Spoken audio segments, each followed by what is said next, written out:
ঘটনা ১। তখন আমি সদ্য কিশোরী। বয়ঃসন্ধিকালের একরোখাপনা আর গোয়ার্তুমি মনের মাঝে উঁকি দিচ্ছে কেবল। মা চাইলেন মনের গতিপথ পাল্টে দিতে। এক ঝিমধরা দুপুরে কাছে এনে বসালেন। আমার চুলে বেণী বাঁধতে বাঁধতে শোনালেন তার মায়ের গল্প। এক মুসলিম নারীর জীবন সংগ্রামের গল্প। রুকাইয়া, আমার নানি যান। কৈশোরে যার গল্প শুনেছি মায়ের মুখে, এই মানুষটির জীবনযাপন আমার সারা জীবনের পাথেয়।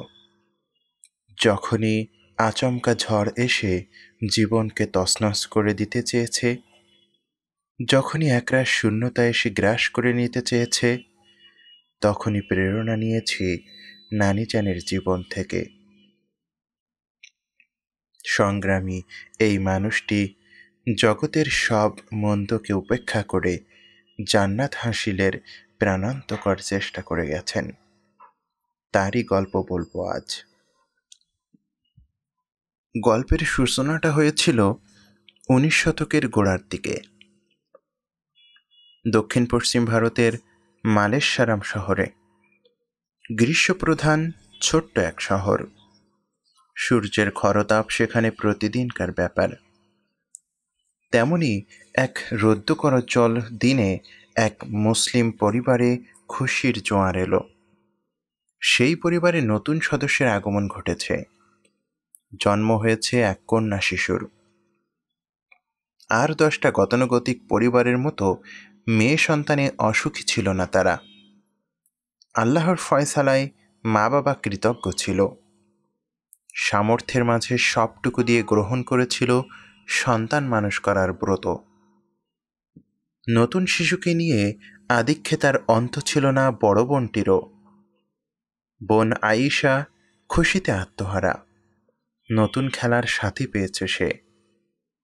ওদিকে আদরে ভাগ বসানোর ভয়ে শঙ্কিত ভাইটিরও হারাবার কিছুই ছিল না। তার ওপর ছিল বাবার প্রবোধ। অবশেষে তুমিও খেলার সাথী পেয়ে গেলে ইব্রাহিম। এখন তো তুমি ওকে শাসন করতে পারবে। তুমি যে বড় ভাই। খুশিতে ঝলমল করছিল ইব্রাহিমের মুখ। ছোট্ট ইব্রাহিম এখন বোনের অভিভাবক। সবাই হেসেছিল সেদিন। আনন্দ উল্লাসের পর শুরু হয়ে গেল নাম রাখার তোড়জোড়। সবাই সবার পছন্দের নাম বলতে শুরু করেছে। কেবল কিছু বলছে না শিশুটির মা।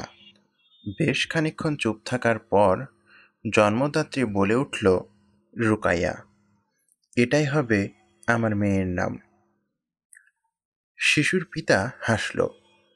সেই হাসিতে ছিল সম্মতির আভাস। অবশেষে মেয়েটির নাম রাখা হলো রুকাইয়া, যার অর্থ কোমল, মুগ্ধতা, আনয়নকারী। সবাইকে মুগ্ধ করে রুকাইয়া বেড়ে উঠতে লাগল। যে সময়টার কথা বলছি তখন রুকাইয়ার বয়স 10। জগৎটাকে অল্প বিস্তর চিনতে শিখেছে সে। নিজের মতো করে বুঝতে শিখেছে। একদিনের কথা, সন্ধ্যায় চা হাতে রুকাইয়া গল্প করছিল বড় বোন আয়েশার সাথে। গল্পে গল্পে আয়েশা জিজ্ঞেস করল, জীবনে কি করতে চাও তুমি? যেন এমন প্রশ্নের অপেক্ষাই করছিল রুকাইয়া। চায়ের কাপে চুমুক দিয়ে বোনের দিকে ঘুরে বসল সে। তার চোখের তারায় নানান স্বপ্নের আনাগোনা। বোনকে অবাক করে দিয়ে রুকাইয়া বলল, আমি আমার অস্তিত্বের জানান দিতে চাই। হয়তো পুরো পৃথিবী আমায় চিনবে না, তবু মনে রাখার মতো কিছু করে যেতে চাই। একদমে কথাগুলো বলে চায়ের কাপটা আবার হাতে উঠিয়ে নিল সে, উৎসাহ ভরা চোখে বোনের জবাবের অপেক্ষায়। আয়েশা চুপচাপ চা শেষ করে উঠে যাবার আগে বোনকে বলে, কল্পনার জগৎ থেকে বেরিয়ে আসতে। সে ভালো করেই জানে এই সমাজ তার ছোট্ট বোনটির স্বপ্ন পূরণ হতে দেবে না। পরদিন ছিল স্কুলের বার্ষিক অনুষ্ঠান। সবাইকেই সেখানে অংশ নিতে হয়। রুকাইয়া সব প্রস্তুতি গ্রহণ করে সুযোগের অপেক্ষায় ছিল। সেই সুযোগ পেতে দেরি হলো না। শিক্ষক রুকাইয়ার নাম ঘোষণা করলেন। অনুষ্ঠান শুরু হলো রুকাইয়ার কুরআন তিলাওয়াতের মাধ্যমে। নির্ভয়ে মঞ্চে উঠেছিল রুকাইয়া। সূরা ইয়াসিন তিলাওয়াত করে মুগ্ধ করেছিল সবাইকে। কি চরিত্র, কি পড়াশোনা, সব দিক থেকে রুকাইয়ার উন্নতি ছিল চোখে পড়ার মতো। দিনকে দিন নিজেকেই যেন ছাপিয়ে যাচ্ছিল সে। আশেপাশের মানুষ, এমনকি রুকাইয়ার বাবা মাও মেয়ের ক্রিয়াকলাপে অভিভূত। অবশ্য কেউই জানত না এই সুখ বেশি দিন স্থায়ী হবার নয়। এরপর কেটে গেল আরও 5টি বছর। রুকাইয়া এবার 10ম শ্রেণীর ছাত্রী। স্বপ্ন তার উচ্চতর পড়ালেখা করবার। মা বাবা রাজি। আপাত দৃষ্টিতে সামনের পথ সুগম। আচমকা বাধা এলো ভাইয়ের তরফ থেকে। এক বিকেলে ঝড়ের বেগে বাড়িতে প্রবেশ করল ইব্রাহিম। ক্রুদ্ধ স্বরে বাবা মাকে জানিয়ে দিল নিজের জেদের কথা। লোকে ইব্রাহিমের মেধা নিয়ে হাসাহাসি করে। 6ষ্ঠ শ্রেণীটাও পাশ করতে পারেনি সে। ওদিকে তার বোন তাকে ছাড়িয়ে যাচ্ছে। এটা মেনে নেবার নয়। হয় রুকাইয়ার পড়াশোনা বন্ধ করতে হবে, নতুবা ইব্রাহিম আর কাজে যাবে না। একটা বয়সে মা বাবা অসৎ সন্তানের হাতে জিম্মি হয়ে পড়েন। রুকাইয়ার মা বাবা হয়তো সেই বয়সটাই পার করছিলেন। ভাইয়ের হিংসা আর জেদে তার লেখাপড়া বন্ধ হলো। মা বাবা বাধ্য হলেন বন্ধ করাতে। খবরটা রুকাইয়া পেয়েছিল মায়ের কাছে। মেয়ের স্বপ্ন চুরমার করে দিয়ে মা বলেছিলেন, তোমার পড়ালেখা এখানেই শেষ, কাল থেকে আর স্কুলে যেও না। মেয়ের অভিব্যক্তির পরিবর্তন হয়নি তাতে। মেনে নিতে পেরেছিল, তবে মনে নিতে পারেনি। বারংবার মনে পড়েছে বড় বোনের কথা। কল্পনার জগৎ থেকে বেরিয়ে আসতে বলেছিল সে। এই ঘটনার পরপরই টাইফয়েডে আক্রান্ত হয় রুকাইয়া। মনের ভেতর ঝড়, শরীরেও অসুখ। কেশবতী কন্যার সব চুল ঝরঝর করে পড়ে যেতে লাগল। মা বাবা তার মুখের দিকে চাইতে পারে না। তবুও রুকাইয়ার জীবন সেখানে থমকে যায়নি। আকস্মিক আঘাতে টলে গেছে ঠিক, তবুও মুখ থুবড়ে পড়েনি। এই আঘাত তাকে দৃঢ় করেছিল। সে বুঝে গিয়েছিল হাল ছাড়লে চলবে না। হতাশায় ডুবে গেলে নিজেরই লোকসান। যেভাবে চেয়েছিল সেভাবে হয়নি, তাতে কি? এই পৃথিবীতে নিজের ছাপ ফেলে যাবার সুযোগ হারিয়ে যায়নি। ঘটনা 2। আবু বকর ছিল মালেশ্বরামের অন্যতম ধনাঢ্য পরিবারের সন্তান। 21 বছর বয়সে রুকাইয়াকে বিয়ে করে সে। রুকাইয়ার বয়স তখন 19। সুন্দরী, সচ্চরিত্রা। রুকাইয়ার জন্য সম্বন্ধ আসত প্রচুর। তারই মাঝে মা বাবা বেছে নেন সাহসী ভারতীয় সৈনিক আবু বকরকে। জীবনসঙ্গীকে নিয়ে সুখের জীবন রুকাইয়ার। একজন আরেকজনের সঙ্গ ভালোবাসত। নেক কাজের প্রতিযোগিতায় সময় কেটে যেত দুজনার।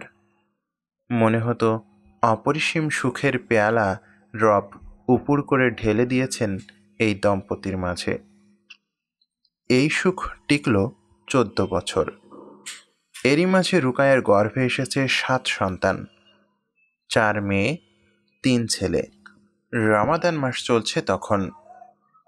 রুকাইয়ার হাত চলছে ইফতারের প্রস্তুতিতে। জিহ্বা ব্যস্ত আল্লাহর জিকিরে। এই সময় হাঁপাতে হাঁপাতে ঘরে এসে ঢোকে আবু বকর। শরীর তার ঘেমে নিয়ে একাকার। মনে হচ্ছিল মাইলের পর মাইল দৌড়ে এসেছে। চেয়ারের ওপর ধপ করে বসে চিৎকার, রুকাইয়া, পানি আনো, পানি। রুকাইয়া হেঁসেল ছেড়ে দৌড়ে আসে। স্বামীকে জিজ্ঞেস করে, কি হয়েছে? ব্যাখ্যা দেবার সুযোগ ছিল না আবু বকরের, কেবল পানিই চেয়ে যাচ্ছিল। রুকায়া অবাক। ইফতারের সময় হতে আর তো ঘণ্টাখানেক, এখনই পানি? রুকায়া সবর করতে বলে, এই তো আর কিছুক্ষণ, একটু ধৈর্য ধরুন, আল্লাহ আপনাকে সাহায্য করবেন। এরপরও যখন স্বামী পানি চাইল, রুকায়া দেরি করল না আর। এক গ্লাস পানি ঢকঢক করে গিলেই ওপারে চলে গেল আবু বকর। হাতের গ্লাস পড়ে ঝনঝন শব্দে বিদায়ের ঘোষণা দিল। রুকায়ের গর্ভে তখন অষ্টম সন্তান। সবচেয়ে বড় ছেলেটা কেবল 14তে পা রেখেছে। সেই রমাদান রুকায়াকে জীবনের নতুন রূপ দেখালো। সে জানত না সামনে কি অপেক্ষা করছে, শুধু জানত তার একজন রব আছেন, তার ওপর যে ভরসা করেছে সে কিছুই হারাবে না। পিতৃহারা সন্তানদের নিয়ে শুরু হলো রুকায়ার নতুন সংগ্রাম। স্বামীর রেখে যাওয়া ঘরে তার দিন শুরু হতো ফজরের সালাত দিয়ে। ওদিকে বাড়ির অন্য লোকেরা গান, রেডিওতে মত্ত থাকত। ইসলাম মেনে চলা রুকায়াকে নিয়ে চলত হাসাহাসি। মধ্যবয়সী রুকায়ার জীবনে আঁধার নেমে আসার আরও বাকি ছিল বুঝি। আবু বকরের বড় ভাই একদিন তার কাছে এসে বলল, আবু বকর আমাদের মাঝে নেই বেশ কদিন হলো। ভাইকে হারিয়ে আমরাও কষ্টে আছি, তবে বাস্তবতা মেনে নিতে হবে। আপনার 8 সন্তান সহ এই বাড়িতে থাকাটা মনে হয় না আর কোনো অর্থ বহন করে। দয়া করে যত তাড়াতাড়ি সম্ভব হয় অন্য কোথাও ব্যবস্থা করে নিলে ভালো হয়। রুকায়া বাকহারা, কষ্ট গিলে নিয়ে কোনো মতে বলেছিল, দেখি। পরদিন রুকায়া গেল তার বাপের বাড়িতে। তার বাবা মা দরিদ্র ছিলেন, তবুও সমাজে তাদের মর্যাদার ঘাটতি ছিল না। তারা রুকায়াকে শক্ত থাকার পরামর্শ দিলেন, স্মরণ করিয়ে দিলেন আবু বকরের রেখে যাওয়া ঘরটি তার ও তার বাচ্চাদের। শরীয়ত অনুযায়ী ওই বাড়িতে আর সব বাসিন্দার মতো তাদেরও থাকার অধিকার আছে। দৃঢ়চেতা রুকায়া আগের চাইতেও দৃঢ় হয়ে ফিরে গেল স্বামীর ঘরে। ভাসুরকে আত্মবিশ্বাসের সাথে জানিয়ে দিল, অবশ্যই এটা আপনার বাড়ি, কিন্তু এটা আবু বকরেরও বাড়ি, তাই তার সন্তান সন্ততি এবং স্ত্রীরও এতে ততটাই অধিকার আছে ঠিক যতটা আপনার স্ত্রী সন্তানদের আছে। আপনি আমাদের বেঘর করতে চাইলেও আমরা অধিকার ছেড়ে দিতে পারি না। তাই আমার পরিবারের কেউই এই বাড়ি ছেড়ে যাচ্ছে না। আশা করি বুঝতে পেরেছেন। কথা শেষে রুকাইয়া নিজের ঘরে চলে যায় সন্তানদের কাছে।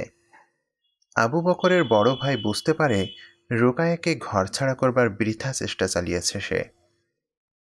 সেই থেকে আবু বকরের ঘরে দিনাতিপাত করে যাচ্ছিল রুকায়া, সঙ্গে তার 8 সন্তান। এরই মাঝে তার বড় ছেলের জন্য তার এক মামা দুবাইতে কাজ করার প্রস্তাব পাঠান।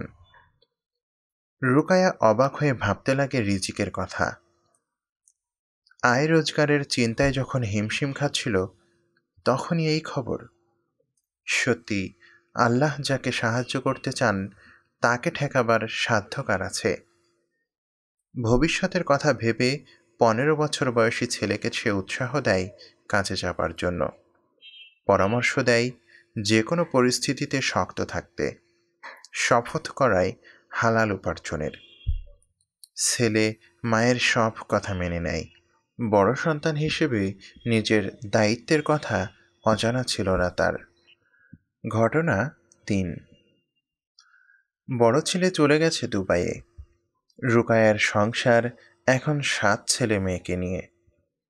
একটা ঘরে জড়সড়ভাবে এতজন কাটিয়ে দেবার কষ্ট তো ছিলই, আরও ছিল ভাসুরের পরিবারের অত্যাচার।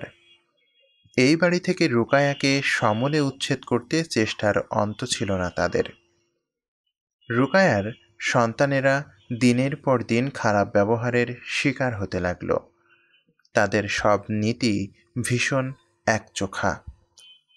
কন্যারা বিরক্ত হয়ে মাকে কাঠগড়ায় দাঁড় করাত। তুমি কেন ওদের জবাব দাও না মা? রুকায়া হাসত, হেসে বাচ্চাদের বলতো, আমি আল্লাহকে তাদের জন্য জবাবদানকারী বানালাম। আমরা মানুষ তো কেবল কয়েকটা কথাই বলতে পারি, কিন্তু যখন আল্লাহর বিচার কার্যকর হয় তখন জালিমের পালাবার পথ থাকে না। ছেলেমেয়েরা কখনো বুঝত, কখনো দেয়ালেই ওই পাশে জাঁকজমকের জীবন দেখে বিভ্রান্ত হয়ে পড়ত। মাঝে মধ্যেই সেখানে বড় বড় অনুষ্ঠান হয়, পিতৃহারা সন্তানদের প্রবেশ নিষেধ সেই সবে। দরজার ফাঁক দিয়ে অনুষ্ঠানের আড়ম্বর দেখে বাচ্চারা দীর্ঘ নিঃশ্বাস ফেলত। 2 কদম এগোলেই টেবিল ভর্তি সুস্বাদু সব খাবার, ওতে তাদের ভাগ নেই। মায়ের কাছে ইনিয়ে বিনিয়ে সেই সবের আবদারও খুব একটা পাত্তা পায় না। মা সব বোঝেন, তবুও আড়ালে চোখ মুছে ভাবলেশহীন গলায় বলেন, এই পান্তা ভাত আর আচারই তো পৃথিবীর সেরা খাবার। একদিনের কথা, রুকায়ার চতুর্থ সন্তানের বয়স তখন 8। সে মায়ের কাছে এসে অনুনয় করল, তুমি তো কিছু টাকা ধার করে আনলেও পারো মা, আমরা একদিনের জন্য হলেও ভালো কিছু খেতে পারতাম। রুকায়ার অভাব ছিল, কিন্তু জানত কিভাবে আত্মমর্যাদার সাথে জীবন ধারণ করতে হয়। ঋণ করে ভালো মন্দ খাওয়ার কথা স্বপ্নেও কোনোদিন ভাবেনি। সেদিন রুকায়া তার সন্তানদের শিখিয়েছিলেন, ঋণগ্রস্ত জীবন কেবল অসম্মানই বয়ে আনে। আল্লাহর উপর ভরসা করে কোনো মতে খেয়ে না খেয়ে দিন পার করুক ওরা, তবু যেন ধার কর্জতে না জড়ায়। আল্লাহ কোনোদিনও সেই ব্যক্তিকে মাফ করেন না যে ধার কর্জ করে কিন্তু তা পরিশোধ করে না। এমন পরিস্থিতি থেকে দূরে থাকাই ভালো যেখানে আখিরাত হুমকির মুখে। রুকায়া অবশেষে সচ্ছলতার মুখ দেখেছিল। মধ্যপ্রাচ্যে কাজ করে তার বড় ছেলে মালেশ্বরামে বাড়ি বানিয়ে দেয় মাকে। আল্লাহর দয়া আর রহমতে 8 সন্তানই সুপ্রতিষ্ঠিত হয়। এই পর্যায়ে মনে হতে পারে নানিজান রুকায়ার বাকি জীবনটা অপার্থিব সুখে কেটেছে। বাস্তবতা ভিন্ন গল্প শোনায়।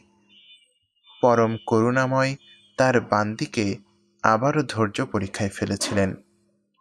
শেষ নিঃশ্বাসের আগ পর্যন্ত রোগে শোকে ঝালাই করে নিয়েছিলেন তাকে।